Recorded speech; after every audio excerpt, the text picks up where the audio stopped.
had a dream a couple of years ago at a point in my life when I was trying to determine what it was I needed to do with the rest of my life.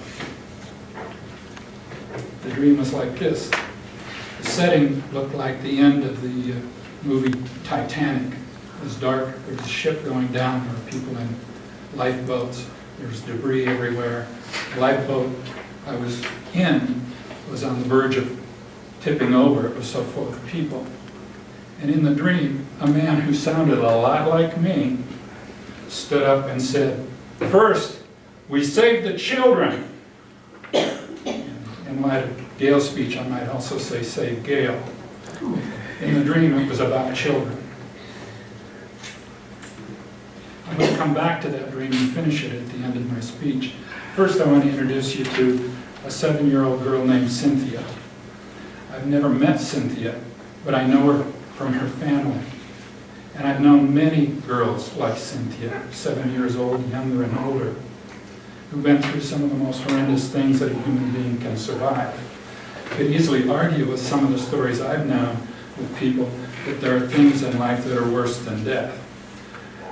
I've known people who were psychologically abused at one end of the spectrum and perhaps touched in some non-dramatic ways, to children who've been violently raped, prostituted, put into child pornography, and some that have been made to beg for their lives.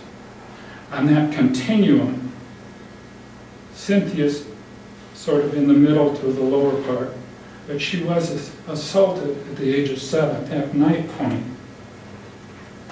She was raped twice by a family friend, viciously, wickedly brutal. It was at a time in history when there were not a lot of services available for children. And I can tell you, having been in the business for 20 years on a daily basis, and 34 years on extended involvement in various roles, that services for people like Cynthia are generally provided by private nonprofit organizations. And everyone I ever worked with was underfunded, overworked, understaffed, and always wondering when their funding was going to run out.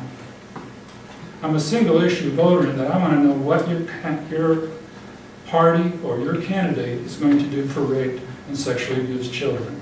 If you don't have a plan, if it's not in the budget, you're not impressing me. Some cultural anthropologist once said that you can judge a society by how it treats its children. I'm here today to convince you that this child and children like her, boys and girls, are our top priority. It doesn't matter what race they are. It doesn't matter if they're rich or poor, if they speak our language or not, or if they have a faith that's the same as ours or not. I've had the privilege of praying with people from many different faiths, and I'm a great believer in the power of prayer. But it's an incredible honor and a privilege to sit down with a family as they bring that dimension to their life and trying to heal their child. Cynthia is a real person, and as I say, I know her family. And this story gets more complicated by the fact, and this happens for many children, is that they become re-victimized when they don't have the help that they need. And in this case, Cynthia, at the age of 9, perhaps distracted by something going through her mind or troubling her, walked out into traffic and got hit by a car. She suffered brain damage. She had spent the rest of her life having seizures that could not be controlled. As a teenager, she started to have feelings about boys.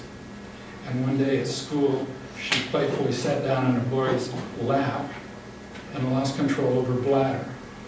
She was teased unmercifully by schoolmates, and at some point she decided to run away from home. They were a good family.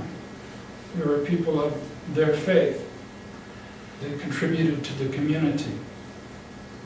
They were hard-working people trying to take care of this girl with limited resources. She didn't have the psychological help she needed. She didn't have the medical help. She didn't have the caretaking and babysitting help when she was a child. She had aunts and uncles that contributed all that they could, but she didn't have the knowledgeable professional help to gain control of what she'd been through.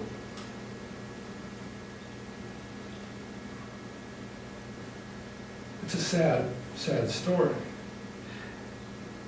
And I want to tell you that, and I have to tell you this, that a lot of people, a lot of children who've been through what Cynthia's been through, they don't survive. She got involved with people with hard drugs, shared a needle, contracted AIDS, was pregnant, and she came home to her family where they nursed her through hospice until she died and the baby died. And her ashes are scattered on a hill out near Poland.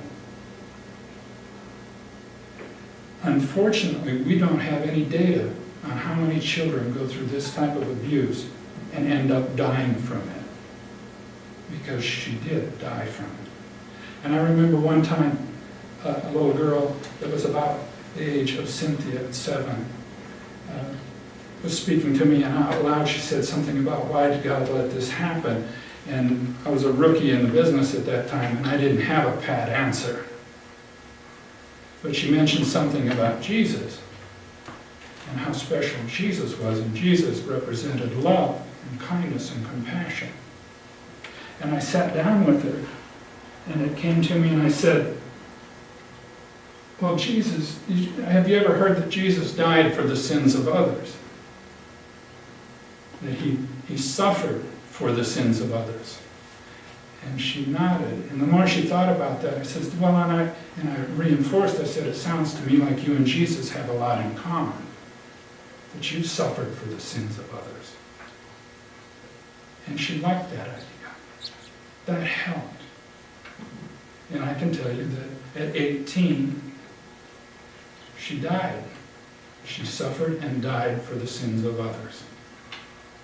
That this happens more often than the public knows, because children who don't get the help that they need end up abusing drugs or alcohol, or driving fast in heavy traffic and hitting a tree, or walking off into the wilderness and dying of hypothermia or suicide. These fatalities are not documented and they're not in our database, but they happen. And it's because we as a society have not made treating them and providing them with the services that they need. It's such a horrendous crime that we don't want to believe that these things happen, and they exist all around us, in Yavapai County included. In the end, and you're important people. It's important that you know about Cynthia and remember her, because you're the people who get up at your organizations and speak. And we need to, at the very least, raise awareness that this need is there. In my dream, I'm up in the boat and I'm tying a rope around my waist. I'm telling people in the boat, I said, I'm going to swim out there as far as I can. I'm going to grab as many kids as I can, and you pull me back by the rope. If the boat's too heavy, some of you adults, you're going to have to get out. Hang on to the side of the boat. I'll bring back as many as I can, and when I can't swim anymore, when I can't move anymore, take the rope from my waist, and one of you take my place. Namaste.